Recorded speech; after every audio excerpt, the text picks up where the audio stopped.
Pemirsa, untuk kesekian kalinya lonjakan kasus positif COVID-19 di Jakarta kembali melonjak. Bahkan rukun warga atau RW yang masuk zona merah yang sebelumnya berkurang kini kembali bertambah. Lantas apa penyebab zona merah di Jakarta kembali bertambah hingga seperti apa langkah Pemprov DKI Jakarta selama ini? Guna menjawabnya sudah bergabung bersama kami epidemiolog Universitas Indonesia, ada Pak Tri Yunis Miko Wahyono. Halo Pak Tri, terima kasih sudah bergabung bersama kami. Apa yang menyebabkan zona merah kembali bertambah di DKI Jakarta, Pak? Ya, jadi di DKI Jakarta sejak diberlakukannya PSBB transisi, maka kemudian kepatuhan warga akan berkurang banyak begitu.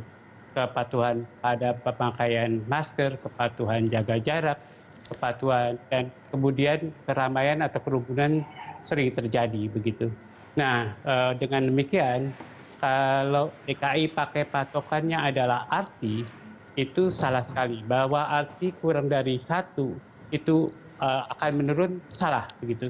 Karena pada wabah ini, wabah yang bersifat propagated ini yang menular orang ke orang bisa menurun dan bisa meningkat lagi. Kalau ketemu populasi yang sangat suitable, yang sangat kumuh gitu, sangat menular langsung, maka artinya akan meningkat kembali.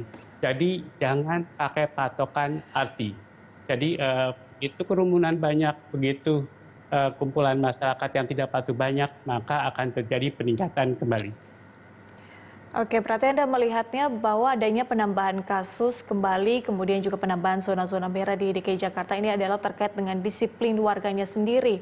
Dan melihat PSBB itu, PSBB transisi ini sebagai sesuatu yang normal. Anda sendiri melihat seperti apa langkah Pemprov sejauh ini dan seperti apa kendalanya? Ya, jadi Pemprov DKI ini sudah membuka hampir semua sektor begitu. Bahkan sektor pariwisata sudah dibuka dengan dibukanya Ancol, Pasar Minggu, dan kemudian walaupun dengan reservasi begitu, seharusnya mal itu dibuka juga dengan reservasi, bukan bebas. Tapi kelihatannya bahwa di mal itu dibuka dengan tanpa reservasi, kemudian pengunjungnya juga berkurang sampai sekarang. Jadi karena takut DKI masih banyak kasusnya. Walaupun kemudian positivity rate sekarang ini 5% atau kurang sedikit ya, 4,8, 4,9, menurut saya sih artinya masih berbahaya. Karena kalau ukuran wabah gitu, wabah itu dilihat dari puncaknya.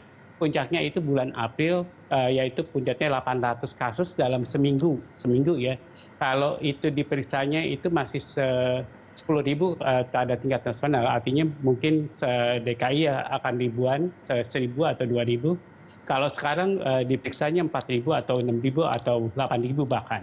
Nah, jadi kalau diperiksa 8.000 dengan positivity rate yang pada bulan April 9%, sekarang 5% ya akan jadi berbeda.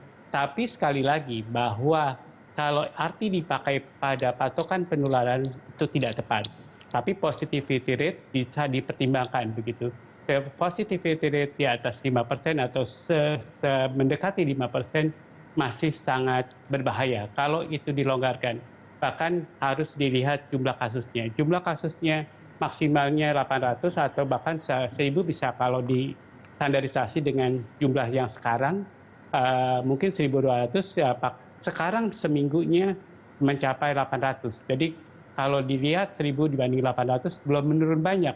Seharusnya wabah itu akan aman kalau sudah menurun banyak. Aman sekali artinya nol gitu ya. Kalau belum aman ya menurunnya seberapa minimum yang bisa dicapai, kemudian dia akan menetap 2 minggu. Nah itu baru dibuka begitu. Jadi jangan dibuka sekarang. Saya mengerti dibuka sekarang ke Jawa Timur, kemudian Jakarta, karena tekanan ekonomi masyarakatnya.